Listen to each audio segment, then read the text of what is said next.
Hello everyone, welcome to my channel Study with Notes. I am Khushi and today our topic is International Financing. ये जो topic है वो हमारी playlist international banking and forex management का एक topic है जिसमें हम इंटरनेशनल फाइनेंसिंग के बारे में बात कर रहे हैं। इंटरनेशनल मतलब कि हमारा जो फॉरेन है, फॉरेन से हमें जो भी लोन्स लेने होते हैं, फाइनेंसिंग मतलब जो हम लोन लेते हैं, हम जो पैसा कलेक्ट करते हैं फॉरेन से पैसा लेते हैं, उधार पे लेते हैं या रेट ऑफ इंटरेस्ट पे लेते हैं, तो वो जो लोन हम लेते हैं तो उसे हम बोलते हैं फाइनेंसिंग। मतलब पैसा इकट्ठा करना फ्रॉम द फॉरेन से हम जो पैसे इकट्ठा करते हैं उसे बोलते हैं इंटरनेशनल फाइनेंसिंग। इंटरनेशनल फाइनेंसिंग को समझने से पहले आपको थोड़ी पीछे की बात समझनी बहुत ज़रूरी है। 1991 में एक पॉलिसी आई है जिसे न्यू इकोनॉमिक पॉलिसी कहा जाता है। 1991 की पॉलिसी जिसे न्यू इकोनॉमिक पॉलिसी कहा जाता है, न्यू इकोनॉमिक पॉलिसी या इकोनॉमिक रिफॉर्म बोला जाता है जिसे, ठीक है।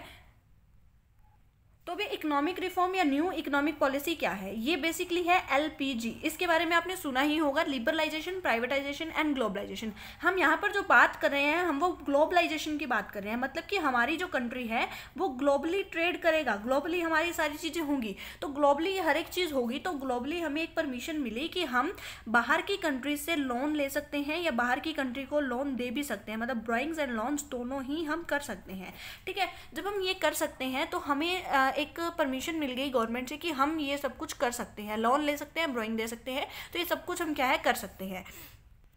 जब ये 1991 की पॉलिसी नहीं थी, 1991 मतलब कि जब एलपीजी नहीं थी, या हम आज की टॉपिक में जो बात कर रहे हैं ग्लोबलाइजेशन की, जब हम कोई भी चीज़ ग्लोबली नहीं कर सकते थे, पूरे वर्ल्ड के साथ कुछ नहीं कर सकते थे, तो जो हम सिर्फ थे हमारी ही कंट्री के अंदर कैद थे, ठीक है। हम जो चार दीवारें होती हैं हमारी कंट्री की, उसके अंदर ही कैद थे। हम बाहर की किसी कंट्री से फाइनेंस नहीं ले सकते थे। तो हमें बाहर की कंट्री से फाइनेंस नहीं मिलता था, हम नहीं ले सकते थे। बाहर की कंट्री से हम लोन नहीं ले सकते थे। किसी भी तरह का लोन या फाइनेंस क्या है हमें बाहर की कंट्री नहीं देगी और ना ही हम उनसे ले सकते हैं।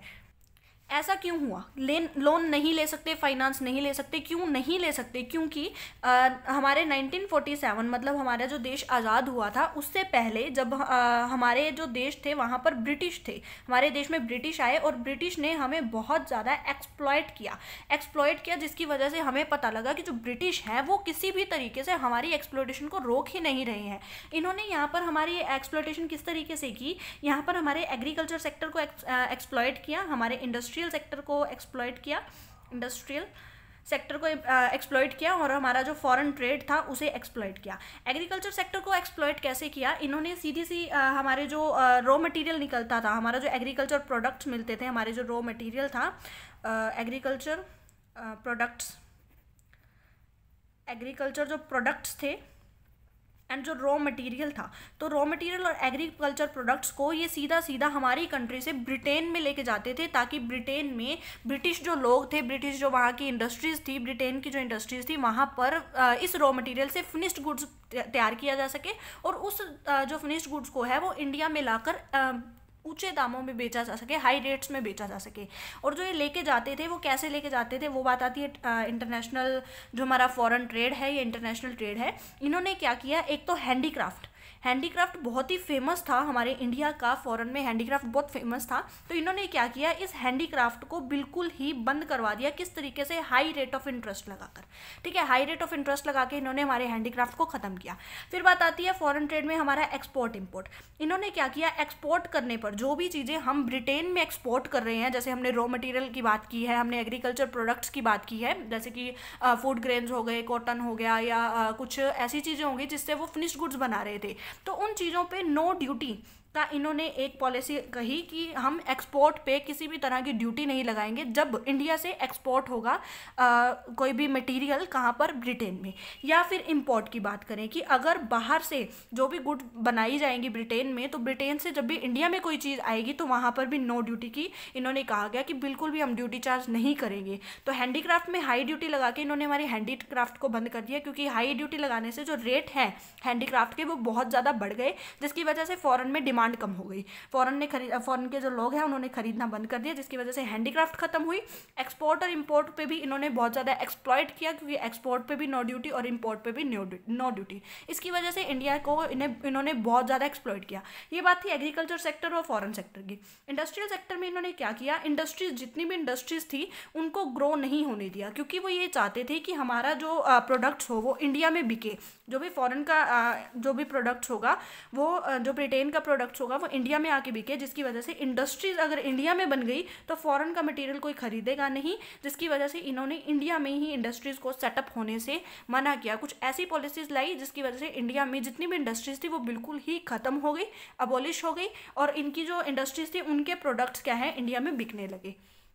ये बात थी 1947 के पहले की, कि ब्रिटिश लोगों ने हमें बहुत ज़्यादा एक्सप्लॉइट किया। तो 1947 में जैसे ही हम आज़ाद हुए तो हमारी गवर्नमेंट ने, हमारे जो ऊपर लोग थे, तो उन्होंने हमारे इंडिया को संभालने के लिए क्या किया, इन्होंने सबसे फर्स्ट ड्यूटी लगाई, जो भी ड्यूटी एक्सपोर्ट एंड इम्पोर्ट पे, एक्सपोर्ट और इम्पोर्ट पे ड्यूटी लगाई। और इन्होंने कहा कि बाहर के देश से हमें कोई भी ट्रेड नहीं करना है। क्यों ट्रेड नहीं करना है? क्योंकि बाहर के लोग अगर हम ट्रेड करेंगे तो वो फिर से हमारी इंडिया में आके हमारे साथ क्या है, एक्सप्लॉयटेशन करना शुरू कर देंगे। इसकी वजह से 1950 में जो 5 ईयर प्लान्स आए थे, 1950 से 1990 तक जो भी 5 ईयर प्लान चले थे, उनमें मेन फोकस ये था कि हमें बाहर की किसी भी कंट्री से ट्रेड नहीं करना है। लेकिन 1991 में एक जो पॉलिसी मैं बोल रही हूँ LPG, तो ये policy I.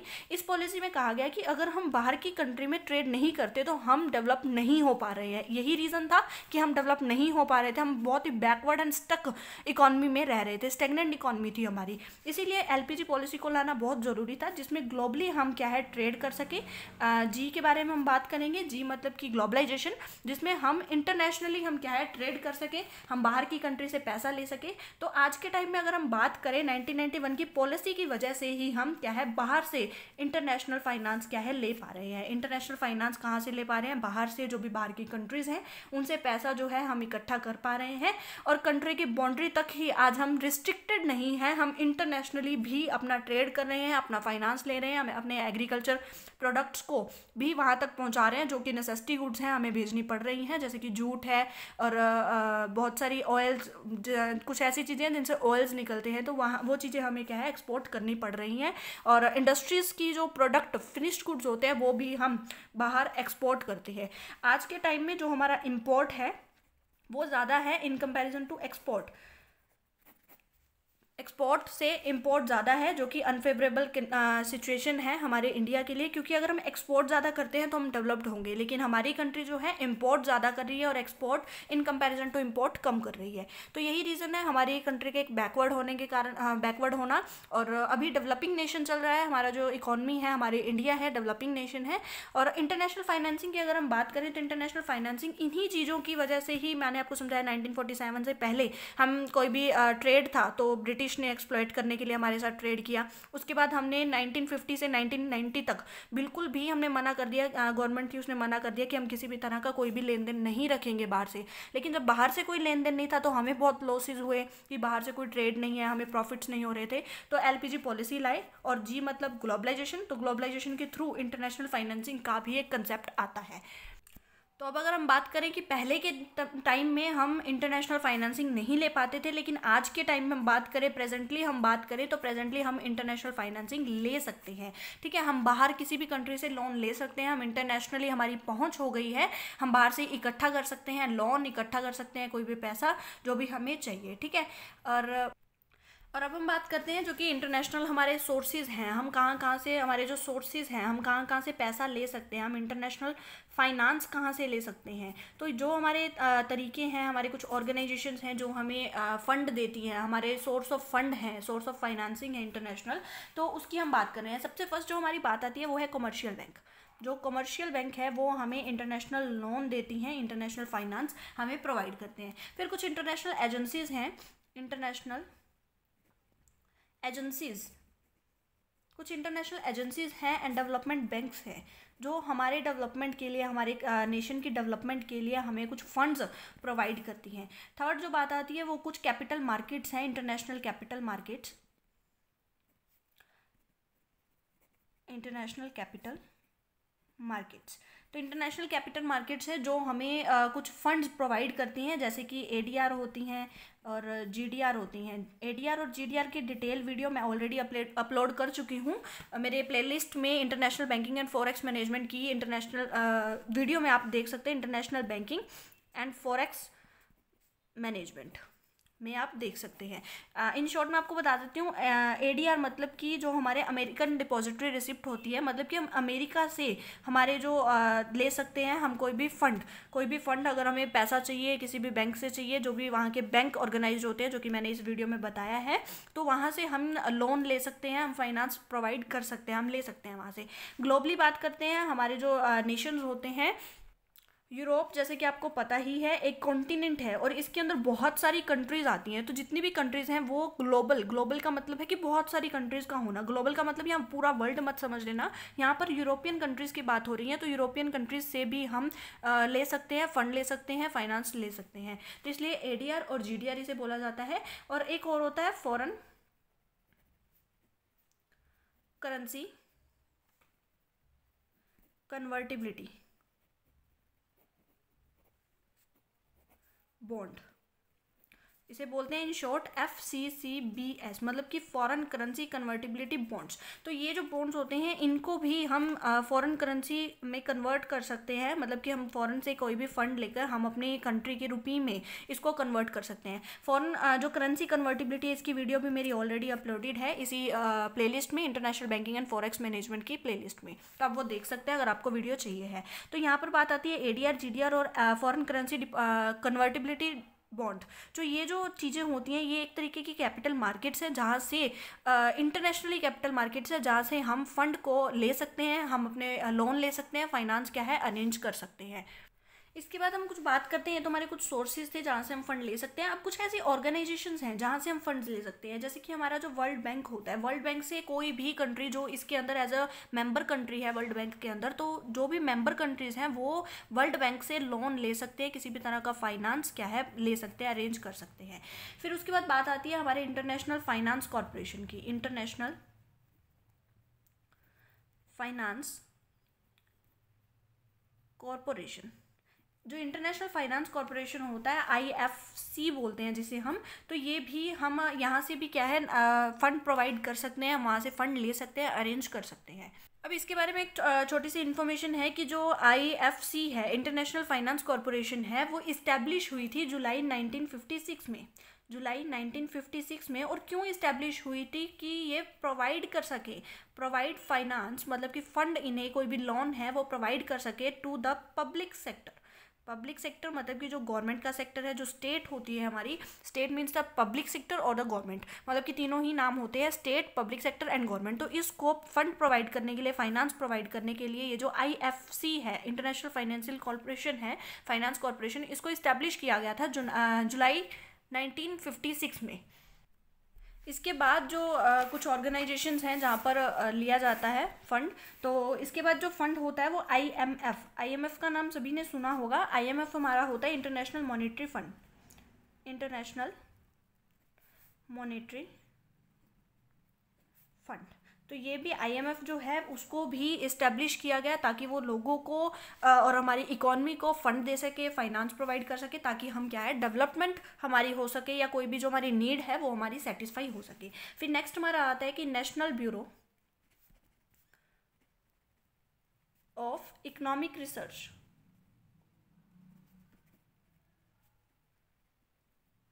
National bureau of economic research NBER।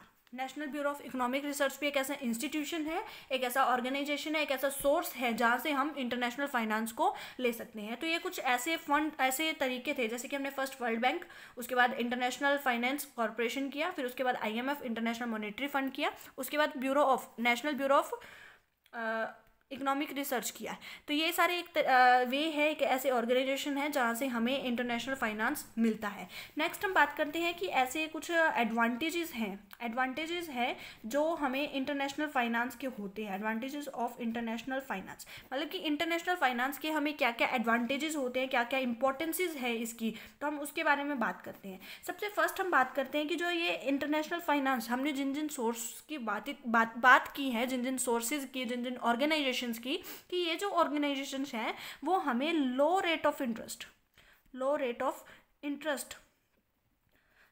Interest पर हमें कोई भी लोन है या फाइनेंस है वो प्रोवाइड करवाती हैं। ठीक है, लोन जो फाइनेंस है वो लो रेट ऑफ इंटरेस्ट पे हमें मिलते हैं। सेकंड बात आती है जो इससे हमें इंटरनेशनल ट्रेड में बहुत ईजिली हो जाती है, क्योंकि हमारे पास अगर इंटरनेशनल फंड होगा, हमारे पास पैसे होंगे तो हम इंटरनेशनल ट्रेड कर पाएंगे। तो इंटरनेशनल ट्रेड में भी बहुत ज़्यादा हेल्प मिलती है अगर हमें जो इंटरनेशनल फाइनेंसिंग अगर हमें मिल जाए, पैसे अगर हमें प्रोवाइड हो जाए। थर्ड बात होती है कि अगर हमें फाइनेंस मिल जाएगा तो फाइनेंस मिलने से हम इंडस्ट्रियलाइजेशन की तरफ बढ़ेंगे, तो इंडस्ट्रियलाइजेशन की भी ग्रोथ होगी। तो ग्रोथ ऑफ इंडस्ट्रियलाइजेशन हो जाएगी, हम बहुत सारी इंडस्ट्रीज़ को सेटअप कर सकते हैं हमारी इकॉनमी में, और उसी से अगर हम ये करेंगे तो हमारी जो इकोनॉमिक ग्रोथ होगी, हमारा जो जीडीपी है वो बढ़ जाएगा, पर कैपिटा इनकम बढ़ेगा, नेशनल इनकम बढ़ेगा। तो ये सारी चीज़ें क्या है, बढ़ जाएंगी। ठीक है, national income, per capita income, national income, तो ये सारी चीज़ें क्या है, ऑटोमेटिकली बढ़ जाएगी। और इसी से हम बोल सकते हैं कि जो हमारा इकोनॉमिक डेवलपमेंट हो जाएगी, हमारा जो देश है, हमारा जो नेशन है वो डेवलपमेंट की तरफ जाएगा, वो डेवलप्ड हो जाएगा। जैसे कि हमें अगर लोन मिले तो सबसे फर्स्ट हम लो रेट ऑफ इंटरेस्ट में मिलेगा, मतलब कि हमें पैसे उसके ब्याज के रूप में बहुत कम देने पड़ेंगे इन कंपेरिजन टू अगर हमारी कंट्री से लेते हैं या फिर किसी और इंस्टीट्यूशन से लेते हैं। उसके बाद अगर हम इंटरनेशनल ट्रेड कर पाएंगे, अगर हमारे पास पैसे होंगे, फिर इंडस्ट्रियलाइजेशन लगा पाएंगे। और इंडस्ट्रियलाइजेशन का एक और फायदा, अगर हमारे पास इंडस्ट्री होगी तो इंटरनेशनल ट्रेड ऑलमोस्ट बूस्ट पे हो जाता है, क्योंकि इंडस्ट्रियलाइजेशन है। ठीक है, उसके बाद इंडस्ट्रियलाइजेशन होगी, इकोनॉमिक ग्रोथ होगी, जीडीपी बढ़ेगी, पर कैपिटा इनकम बढ़ेगी और नेशनल इनकम बढ़ेगी। तो इसी तरीके से हम इकोनॉमिक ग्रोथ होगी हमारी, हम इकोनॉमिकली बढ़ते जाएंगे, इंक्रीज होती जाएगी हमारी कैपेसिटी। तो इस तरीके से हमारी कुछ एडवांटेजेस मिलती हैं अगर हमें इंटरनेशनल फाइनेंस मिल जाता है तो। अब हम बात करते हैं इम्पोर्टेंस ऑफ इंटरनेशनल फाइनेंस। अगर हमें इंटरनेशनल फाइनेंस मिल जाता है तो इसकी हमारे लिए क्या इंपॉर्टेंस होती है, क्या हमें अच्छे अच्छे फ़ायदे होंगे इंटरनेशनल फाइनेंस के। हमने एडवांटेजेस कर ली, लेकिन इंपॉर्टेंस थोड़ी सी एडवांटेजेस से मिलती जुलती होती हैं। हम कई बार कुछ पॉइंट्स को इंपॉर्टेंस और एडवांटेजेस में और इम्पोर्टेंस में इक्वल पॉइंट्स लिख देते हैं कई बार। तो फर्स्ट अगर हम इसकी बात करें पॉइंट की, तो क्या कहता है कि इंटरनेशनल फाइनेंस एक बहुत ही इंपॉर्टेंट टूल होता है। टूल कैसे होता है कि इससे हम फाइंड कर सकते हैं एक्सचेंज रेट को फाइंड कर सकते हैं। ये टूल है जिससे हम एक्सचेंज रेट को फाइंड कर सकते हैं। फिर उसके बाद ये एक ऐसा टूल है जिससे हम इन्फ्लेशन रेट को कंपेयर कर सकते हैं। इन्फ्लेशन रेट को कंपेयर कर सकते हैं between the our country and the foreign countries. मतलब इन्फ्लेशन रेट ऑफ इंडिया लगा लो एंड फॉरेन लगा लो। ठीक है, इंडिया और फॉरेन के बीच में हम क्या है, इन्फ्लेशन रेट को मेजर कर सकते हैं, फाइंड कर सकते हैं, कंपेयर कर सकते हैं। उसके बाद हम एक इंटरनेशनल सिक्योरिटीज़ में इन्वेस्ट करने का एक आइडिया हो जाता है। जब हमें इंटरनेशनल फाइनेंस हमें मिल जाता है तो हमें पता लग जाता है हम कितने एरिया में या कितनी सिक्योरिटीज़ में हम इन्वेस्ट कर सकते हैं। तो हम ये बोल सकते हैं get an idea to invest into, किसमें इन्वेस्ट करना है हमें इन्वेस्ट करता है इंटरनेशनल सिक्योरिटीज़ में, इंटरनेशनल सिक्योरिटीज़। ठीक है, तो इंटरनेशनल सिक्योरिटीज़ में हमें कितना इन्वेस्ट करना है तो उसका हमें एक आइडिया मिल जाता है। तो उसके बाद कहते हैं कि हमारे जो इकोनॉमिक स्टेटस होता है वो भी हमें पता चल जाता है कि हम अदर कंट्रीज़ की इकोनॉमिक स्टेटस को भी मेज़र कर सकते हैं और हमारी इकोनॉमिक स्टेटस को भी मेज़र कर सकते हैं। इकोनॉमिक स्टेटस किसका, इंडिया का भी और जो फॉरेन कंट्रीज़ हैं उनका भी। उसके बाद स्टेटस को मेजरमेंट करने के बाद हम उसमें कुछ इम्प्रूवमेंट्स ला सकते हैं हमारी इकॉनमी में। इम्प्रूवमेंट इन इंडिया, जो भी हमें लगता है कि हमारी जो कंट्री है उसमें कुछ कम चल रही हैं चीज़ें, तो उसको भी इम्प्रूव कर सकते हैं हम इंटरनेशनल फाइनेंस लेकर। फिर हम क्या कर सकते हैं, हम जज कर सकते हैं, क्या जज कर सकते हैं जो फॉरेन मार्केट की जो भी परफॉर्मेंस है जो भी फॉरेन मार्केट की परफॉर्मेंस है उनको हम जज कर सकते हैं, और इसको ऑल्सो हम इम्प्रूव कर सकते हैं। हमारी जो कंट्री की इम्प्रूवमेंट है, जो भी हमारी कंट्री की, हमारी मार्केट की, हमारी डोमेस्टिक मार्केट की जो भी परफॉर्मेंस है उसको हम इम्प्रूवमेंट कर सकते हैं, improvement of domestic market performance. तो इसको भी हम इम्प्रूव कर सकते हैं इनको देखने के बाद। ठीक है, तो ये एक टूल है। हमने जो बात की कि फाइनेंशियल जो इंस्ट्रूमेंट्स है, जो फाइनेंशियल इंटरनेशनल फाइनेंसिंग है, तो वो एक टूल है जिससे हम ये सारी चीज़ें मेजर कर सकते हैं और हमारी इंडिया की इकोनॉमिक डेवलपमेंट कर सकते हैं और थोड़ी इम्प्रूवमेंट कर सकते हैं जैसे कि हमें इम्पोर्टेंट लगे। फिर सेकंड बात हमारी आती है कि जो भी हमारी कंट्री क्या कर सकती है, इनेबल हो जाती है। इनेबल मतलब कि योग्य हो जाती है किस चीज़ के, इनेबल हो जाती है कि वो बोरो कर सकती है। बोरो मतलब कि उधार ले सकती है किस टाइम में, जब भी टफ टाइम होता है, जब भी इकॉनमी बैकवर्ड चल रही है, जब भी इकॉनमी के पास पैसा नहीं है, तो टफ टाइम है, जब वार का टाइम है या कोई भी ऐसा टाइम चल रहा है जो कि हमारी इकॉनमी के लिए अच्छा नहीं है, तो उस वक्त में एक कंट्री पैसा ले सकती है उधार पे, बोरो कर सकती है। सेकंड, इनेबल किस चीज़ की है, इनेबल है कि वो लेंड कर सकती है ड्यूरिंग द गुड टाइम। अगर इकॉनमी अच्छी चल रही है, उनके पास पैसा है, अच्छा पैसा है, तो गुड टाइम में वो लेंड कर सकती है, उधार दे भी सकती है अनदर नेशंस को और जो हमारा वर्ल्ड बैंक होता है उनको। थर्ड पॉइंट क्या कहता है कि अगर हमारे पास इंटरनेशनल फाइनेंसिंग होगी, अगर हमारे पास फंड होगा, with the help of IF we can promote the domestic investment. Domestic investment को भी हम प्रमोट कर सकते हैं। इन्वेस्टमेंट मतलब कि इन्वेस्टमेंट मतलब क्या कहता है कि हम इंडस्ट्रियलाइजेशन कर सकते हैं। हम, हमारे पास पैसा, फॉर एग्जांपल हमारे पास 100 करोड़ है, 100 करोड़ में हमने क्या किया, एक इंडस्ट्री लगा दी। हमारे पास 50 करोड़ अगर और होते तो हम 2 इंडस्ट्रीज इकट्ठी लगा सकते थे, मतलब कि हाफ ऑफ प्रपोर्शन में। तो 50 करोड़ हम क्या है, आईएफ इंटरनेशनल फाइनेंसिंग ले सकते हैं किसी भी इंस्टीट्यूशन से, चाहे वो IMF है या फिर जितनी भी इंस्टीट्यूशन मैंने आपको बताई। तो डोमेस्टिक जो इन्वेस्टमेंट है वो इंक्रीज हो जाएगी, बूस्ट हो जाएगी अगर इंटरनेशनल फाइनेंसिंग हमें प्रोवाइड हो जाती है। फिर उसके बाद फोर्थ पॉइंट की बात करते हैं। फोर्थ पॉइंट क्या कहता है कि अगर हमारे पास इंटरनेशनल फाइनेंसिंग होगी, अगर हमारे पास पैसा होगा, तो हम कैपिटल एसेट्स को हम इंपोर्ट करा सकते हैं, मतलब कि अनदर नेशन से हम उन्हें क्या है, मंगवा सकते हैं हमारी कंट्री में जो भी हमारी कैपिटल एसेट्स होती हैं उनको। और उसके बाद अगर हमारे पास इंटरनेशनल फाइनेंसिंग होगी, इंटरनेशनल फाइनेंसिंग होने की वजह से हमारे जो कॉम्पिटिटर्स होंगे उनका कॉम्पिटिशन जो होगा, कंपटीशन वो हेल्थी हो जाएगा, हेल्थी कंपटीशन। ठीक है, अगर हमारे पास आईएफ होगा, इंटरनेशनल फाइनेंसिंग होगी, तो हम क्या करेंगे, हमारा कंपटीटर से हमारा जो कंपटीशन होगा वो हमारा बिल्कुल ही हेल्थी कंपटीशन होगा। 6 पॉइंट क्या कहता है कि it leads to more effective banking system. अगर हमारे पास आईएफ होगा, इंटरनेशनल फाइनेंसिंग होगा, तो इससे मोर इफेक्टिव हो जाएगा हमारा क्या चीज़, बैंकिंग सिस्टम। जो बैंकिंग सिस्टम है वो हमारे मोर इफेक्टिव, ज़्यादा इफेक्टिव हो जाएगा। उसके बाद 7 पॉइंट क्या कहता है कि जो आईएफ होता है, इंटरनेशनल फाइनेंसिंग होता है, वो हम कहाँ से लेते हैं, बहुत सारे इंस्टीट्यूशन से लेते हैं। ये जो बहुत सारे इंस्टीट्यूशन होते हैं ना, ये हमें इन्फॉर्मेशन देते हैं कि आपको अपना पैसा कहाँ इन्वेस्ट करना चाहिए। मतलब कि इन्फॉर्मेशन देते हैं इम्पोर्टेंट एरिया ऑफ इन्वेस्टमेंट, मतलब कि इन्वेस्टमेंट करने के जो इम्पोर्टेंट एरियाज हैं उनकी इन्फॉर्मेशन हमें देते हैं ये सोर्सेज जहाँ से हम इंटरनेशनल फाइनेंस को लेते हैं। ठीक है, और इसी तरीके से सेकेंड पॉइंट, इसी का मेन पॉइंट आ जाता है कि हमें पता लग जाता है कि इफेक्टिव हमें कैपिटल एलोकेशन कर देते हैं। जो भी हमारे पास पैसा है, पूंजी है, जो हमें इन्वेस्टमेंट करनी होती है, तो उसकी हम इफेक्टिव कैपिटल एलोकेशन कर सकते हैं और हम उसका प्रॉपर यूटिलाइजेशन कर सकते हैं। सबसे बड़ी चीज़ यही होती है कि हमें प्रॉपर यूटिलाइजेशन करना होता है किसी भी फंड का, जो भी हमारे पास फंड्स हैं या कोई भी रिसोर्सेज है, और फंड एंड रिसोर्सेज, तो हमारे पास जो भी रिसोर्सेज हैं, फंड्स हैं या कुछ भी है, तो उसका प्रॉपर यूटिलाइजेशन होना मस्ट है, बिल्कुल ज़रूरी है। तो इसी चीज़ से जो हमारे कुछ रिसोर्सेज हैं, जो हमारे कुछ सोर्सेज हैं, तो उनसे हमें पता लगता है कि कैसे हमें कहाँ किस एरिया में हमें इन्वेस्टमेंट करनी है, प्रॉपर एलोकेशन कैसी होगी उन रिसोर्सेज की, उन फंड की,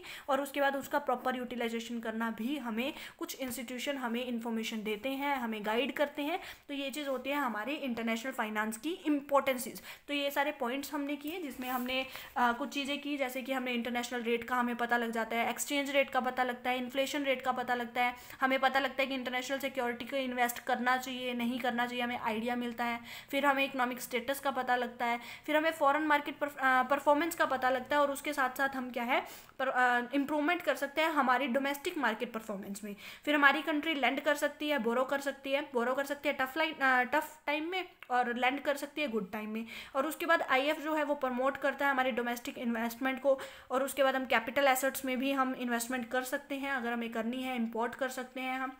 उसके बाद हेल्थी कंपटीशन देता है हमें। फिर उसके बाद मोर इफेक्टिव जो बैंकिंग सिस्टम है उसको मोर इफेक्टिव बना देता है। फिर उसके बाद हमें कुछ इंस्टीट्यूशंस होते हैं जो इन्फॉर्मेशन देते हैं कि हमें कहाँ कहाँ पर कौन कौन से ऐसे एरिया हैं जहाँ पर हमें इन्वेस्टमेंट करनी है, हमें कैसे अपनी कैपिटल का एलोकेशन करना है जो कि इफेक्टिव हो, और उसके बाद हमें प्रॉपर यूटिलाइजेशन कैसे करना है हमारे फंड्स का, हमारे रिसोर्सेज का। तो ये थे हमारी एडवांटेजेस एंड इम्पोर्टेंस। इसके बाद हम करेंगे टाइप्स ऑफ इंटरनेशनल फाइनेंसिंग, मतलब क्या क्या टाइप्स हैं हमारे इंटरनेशनल फाइनेंसिंग के। टाइप ऑफ इंटरनेशनल फाइनेंसिंग क्या कहता है कि इसमें दो तरह के टाइप्स होते हैं, एक तो शॉर्ट टर्म फाइनेंसिंग और एक लॉन्ग टर्म फाइनेंसिंग। ये दोनों ही टाइप के जो फाइनेंसिंग है वो दोनों ही इंपॉर्टेंट है, लेकिन जो लॉन्ग टर्म फाइनेंसिंग है वो मोर एक्सपेंसिव होता है in comparing to short term financing. मतलब कि लॉन्ग टर्म फाइनेंसिंग कॉस्ट इसकी ज़्यादा आती है, मतलब कि ये कॉस्टली होता है, एक्सपेंसिव होता है, और ये लेस कॉस्टली होता है या फिर लेस एक्सपेंसिव होता है। ठीक है, तो ये more costly in comparing to short term financing, and short term financing is less costly and less expensive in comparison to long term financing. ठीक है, अब बात आती है एक फर्म है, फर्म की जो बिल्कुल नॉन है या कॉमन सोर्स क्या है फाइनेंस को अरेज करने का, फाइनेंस को लाने का, तो उसका होता है कैपिटल। और कैपिटल उसके पास कैसे आती है? कैपिटल उसके पास, फर्म के पास दो तरीकों से आती है, या तो वो खुद ही इटसेल्फ उसमें इन्वेस्टमेंट करे, और सेकंड वो जो आउटसाइड फंडर्स होते हैं या फिर जो एक्सटर्नल पार्टीज होती हैं उनसे क्या है फंड ले, वो अराइज करे, और इसके बाद दो चीज़ों से ही वो फंड राइज कर सकती है। द फर्स्ट इज वो न्यू इक्विटी इशू कर सकती है, या फिर वो डेट इशू, मतलब कि जो डिबेंचर्स होते हैं उनको इशू कर सकती है, इक्विटी या फिर डिबेंचर्स। इक्विटी भी दो टाइप की होती है, एक तो जो हमारे कॉमन होते हैं इक्विटी होते हैं, और एक प्रेफरेंस होते हैं। ठीक है, मतलब कि equity shares and preference shares या फिर डिबेंचर्स। तो इन तरीकों से क्या है एक कंपनी, एक जो भी फर्म है वो कैपिटल कर सकती है अरेंज। अब कोई भी एक फर्म है, या तो वो लॉन्ग टर्म ले ले या शॉर्ट टर्म ले ले, दोनों अगर मतलब इन दोनों में से कोई एक ले तो वो अच्छे से सर्वाइव नहीं कर पाएगी, उसको इन दोनों का मिक्सचर लेना पड़ेगा, इन दोनों का मिक्स कोई चीज़ लेनी पड़ेगी जिससे वो क्या है अच्छे से सर्वाइव कर पाएगी। तो यही चीज़ होती है कि हमें इन दोनों की लेनी है। तो अब हम बात करेंगे शॉर्ट टर्म कौन से होते हैं और लॉन्ग टर्म कौन से होते हैं। शॉर्ट टर्म में सबसे पहले आता है इक्विटी फाइनेंसिंग। इक्विटी फाइनेंसिंग क्या कहता है कि इसमें कॉमन स्टॉक्स होते हैं, या तो कॉमन स्टॉक्स होते हैं या फिर प्रेफरेंस होते हैं, जैसे कि हम इक्विटी शेयर्स बोलते हैं या फिर प्रेफरेंस शेयर्स बोलते हैं। और जो ये इक्विटी शेयर्स होते हैं वो लेस एक्सपेंसिव होते हैं या फिर लेस कॉस्टली होते हैं, इसका जो कॉस्ट होता है वो इतना ज़्यादा नहीं होता, और लेस रिस्की होते हैं, इसमें रिस्क भी कम होता है इन कंपैरिजन टू अगर हम बात करें तो जो कैश फ्लो कमिटमेंट्स होते हैं कि हमें कैश देना है या कुछ, क्योंकि इक्विटी में देखो हमें अगर प्रॉफिट होगा तो हम देंगे कैश, अगर नहीं होगा तो नहीं देंगे। तो सेकंड हम बात करते हैं जो लॉन्ग टर्म हमारे टर्म्स होती हैं। लॉन्ग टर्म की हम बात कर रहे थे, सबसे फर्स्ट हमने क्या किया, इक्विटी की बात की।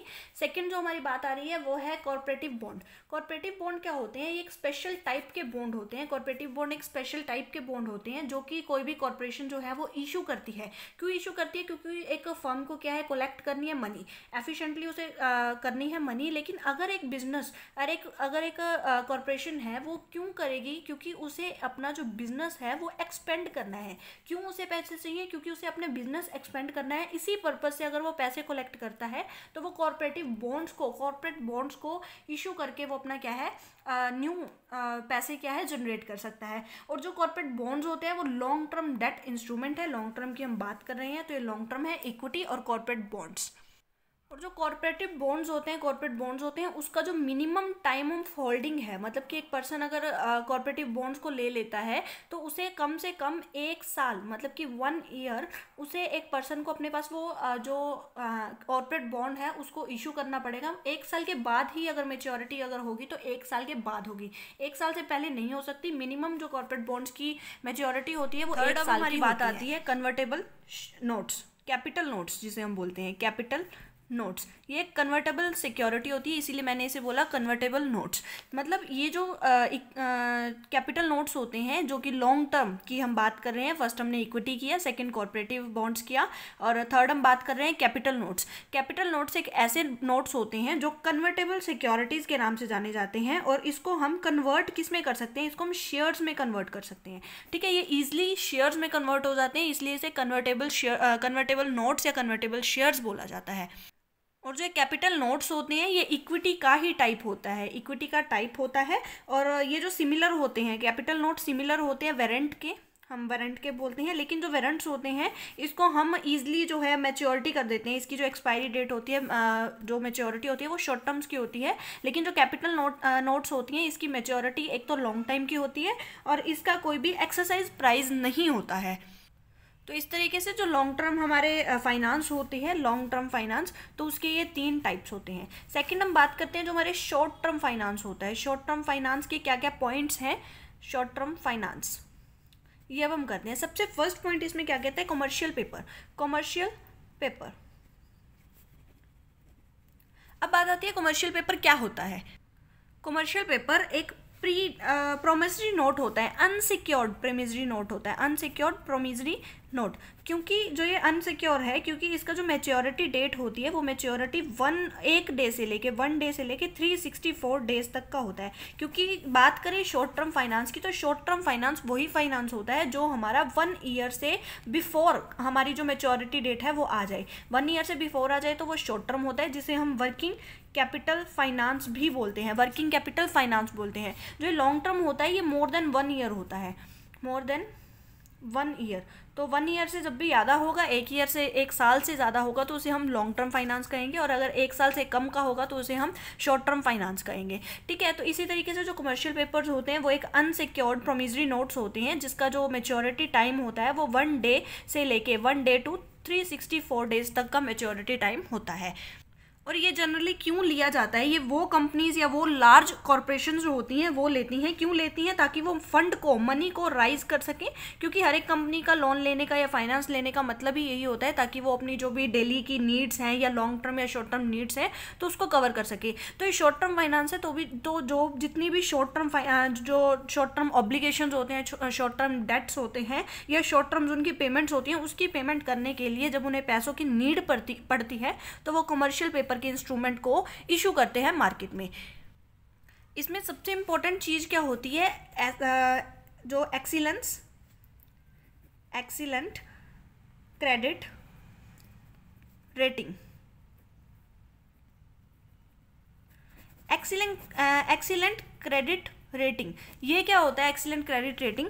इसका मतलब होता है कि एक जो भी कंपनी है या कोई भी फर्म है उसकी रेटिंग देखी जाती है कि उसकी जो क्रेडिट वर्दीनेस है वो कैसी है। तो इसीलिए एक्सीलेंट क्रेडिट रेटिंग मतलब कि अगर किसी भी फर्म है या किसी भी कंपनी है, कोई भी कॉरपोरेशन है, उसकी अगर एक्सीलेंट रेटिंग जो क्रेडिट रेटिंग होगी, एक्सीलेंट क्रेडिट रेटिंग होगी, वो अगर गुड होती है तो उसका प्रोमिसरी नोट जो कमर्शियल पेपर है, कमर्शियल जो पेपर होता है वो बहुत ही गुड प्राइस पे क्या है, सेल होता है, गुड प्राइस पे सेल होगा अगर जो है हमारा एक्सीलेंट क्रेडिट रेटिंग है, अच्छी है तो ये था कमर्शियल पेपर। सबसे फर्स्ट हमने शॉर्ट टर्म का किया कमर्शियल पेपर। कमर्शियल पेपर कौन सा, जिसकी जो मैच्योरिटी डेट होती है वो एक दिन से लेकर 364 दिनों तक 364 डेज तक क्या मैच्योरिटी डेट होती है।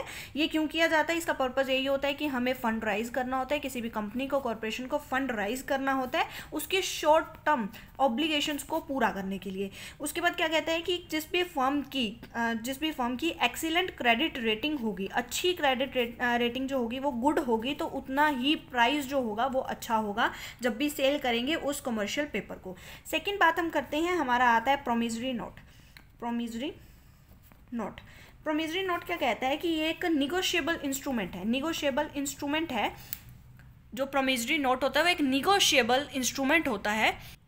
इसमें क्या होता है कि एक इशूअर होता है जो प्रोमिसरी नोट को इशू करता है। तो इशूअर क्या होता है, जो ये इशूअर पर्सन है वो क्या करता है, वो एक प्रॉमिस करता है, प्रॉमिस करता है कि जिस भी पर्सन ने उसे पैसे दिए हैं, जो ये फंड है जो प्रॉमिस करने पर एक इश्यूअर को मिला है, तो उस इश्यूअर वो प्रॉमिस करता है पेई को जो भी पर्सन पे कर रहा है उस अमाउंट, उसे एक प्रॉमिस करता है कि एक फिक्स्ड टाइम के बाद, फिक्स टाइम जो भी उन दोनों के बीच में डील हुई है, कितना टाइम है या कितना नहीं है, तो उस फिक्स टाइम के अंदर मैच्योरिटी डेट पे, जो भी मैच्योरिटी डेट उनके अंदर फिक्स हुई है तब, या फिर जब पेई डिमांड करेगा, पेई डिमांड, जब भी पे डिमांड करेगा या फिर जो भी फिक्स्ड टाइम होगा तो उसके फिक्स टाइम पर, या फिर जब पे डिमांड करेगा तो वो उस पर्सन को जो रीपेमेंट कर देगा, फंड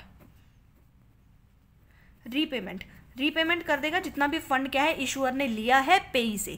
तो ये देना पड़ेगा, कब देना पड़ेगा, या तो उसकी एक मैच्योरिटी डेट उन्होंने पहले ही फिक्स कर ली है मैच्योरिटी डेट, या फिर जब पेई उससे डिमांड करेगा कि भाई अब तू पैसे दे दे, तब उसे रीपेमेंट करना पड़ेगा, कुछ रूल एंड रेगुलेशंस को फॉलो करते हुए, टर्म एंड कंडीशंस को फॉलो करते हुए उस पर्सन को क्या है पेमेंट करनी है।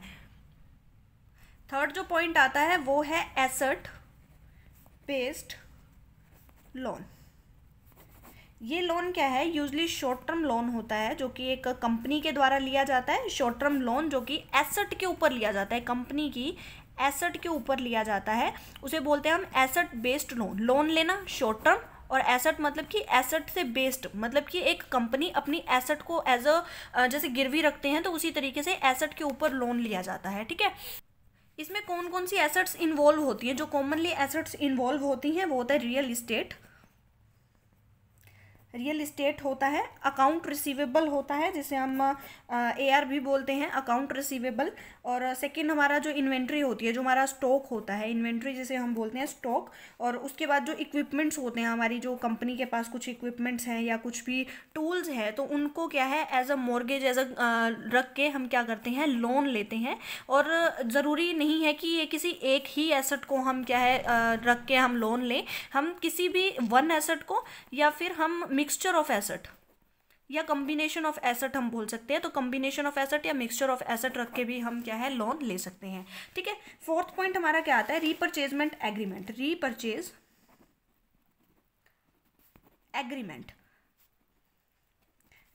एग्रीमेंट क्या कहता है, ये भी एक शॉर्ट टर्म लोन है, शॉर्ट टर्म लोन, क्योंकि हम शॉर्ट टर्म फाइनेंस की बात कर रहे हैं तो ये भी एक शॉर्ट टर्म लोन है जो कि यूजली मैच्योरिटी डेट जो होता है, इसका जो मैच्योरिटी डेट है,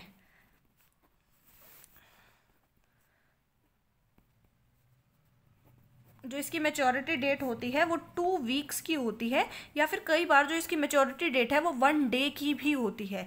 ठीक है, 2 वीक्स या 1 डे कोई भी मैच्योरिटी डेट हो सकती है इसकी। इसमें क्या होता है, ये नाम से ही क्लियर है कि रीपरचेजमेंट मतलब कि हमें पहले तो सेल करनी है, और उसी सेल्ड सिक्योरिटी को, उसी सेल्ड मतलब उसी लोन को, या जो भी लोन हमने लिया है या जो भी हमने सिक्योरिटी सेल की है, तो उसी सेल्ड सिक्योरिटी को हमने परचेज करना है दोबारा।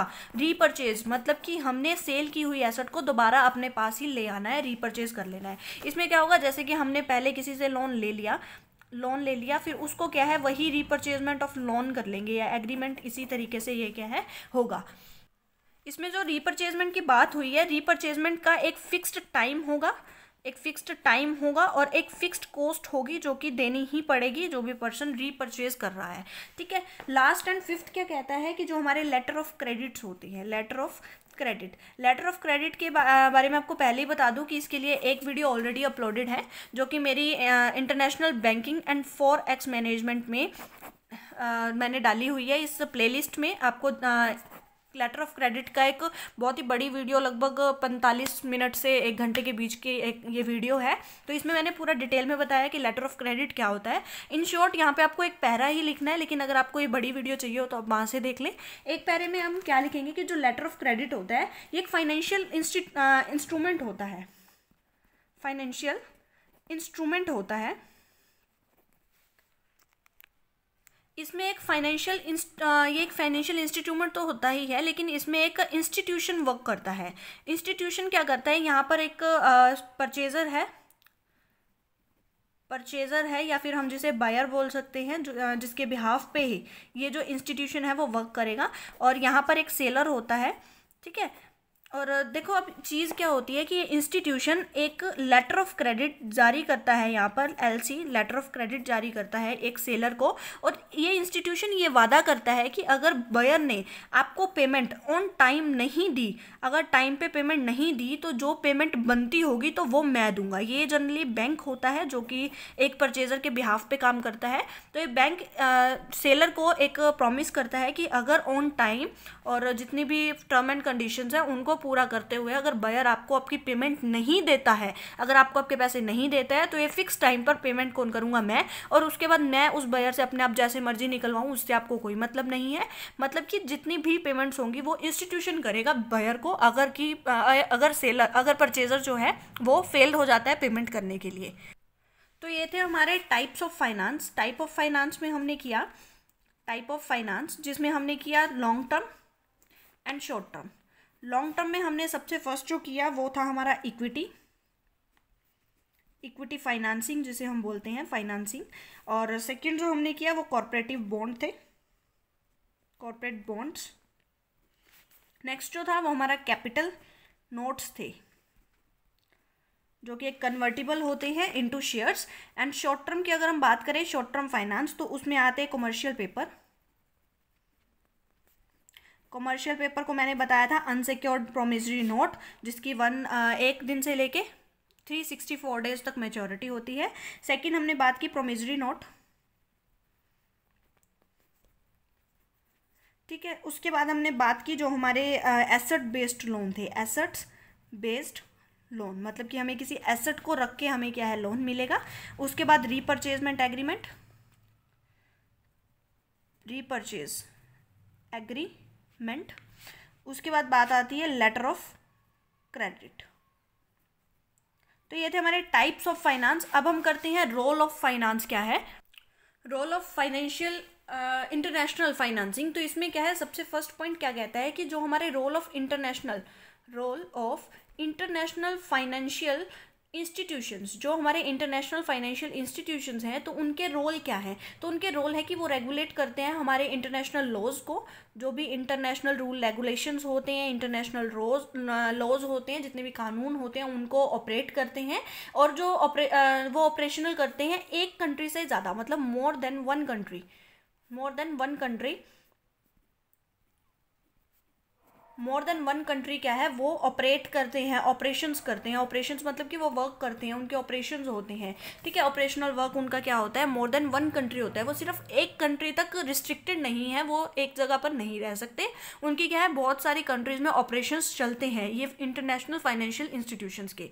उसके बाद बात करते हैं कि जो शेयर होल्डर्स होते हैं और ओनर्स होते हैं इन फाइनेंशियल इंस्टीट्यूशंस के, मतलब कि जो इंटरनेशनल फाइनेंशियल इंस्टीट्यूशंस हैं इनके जो शेयर होल्डर्स होते हैं या फिर जो ओनर्स होते हैं वो क्या होते हैं, नेशनल गवर्नमेंट होती हैं खुद की कंट्री के, ठीक है। ये नेशनल गवर्नमेंट भी इन्हें बोल सकते हैं हम, कि ये जो ओनर्स हैं, जो इंटरनेशनल फाइनेंशियल इंस्टीट्यूशंस के जो भी शेयर होल्डर्स होते हैं, ओनर्स होते हैं, वो नेशनल गवर्नमेंट होती हैं किसी भी कंट्री की, national government of the country, ठीक है। कंट्री की कोई नेशनल गवर्नमेंट होती है। सेकंड हम बात करते हैं कि जो इंटरनेशनल फाइनेंशियल इंस्टीट्यूशंस होते हैं, जो हमारे इंटरनेशनल फाइनेंसिंग इंस्टीट्यूशंस हैं वो कन्फ्लिक्टिंग सिचुएशंस में जितने भी कन्फ्लिक्टिंग मतलब कि जितने भी मतभेद होते हैं या फिर लड़ाई झगड़े के सिचुएशंस होते हैं उनमें ईजिली उन्हें क्या है इन्वॉल्व होना पड़ता है, क्योंकि due to various institutional laws होते हैं, इंटरनेशनल लॉज होते हैं, उनकी वजह से जो ये इंस्टीट्यूशंस हैं इनको इन्वॉल्व होना पड़ता है। उसके बाद ये इन्वॉल्व होते हैं तो ये बिलीव करते हैं किस चीज़ में, द रोल ऑफ इंस्टीट्यूशनल जो फाइनेंशियल इंस्टीट्यूशन है एज अ कम्युनिटी हेल्प। तो थर्ड हमारा आता है कम्युनिटी हेल्प।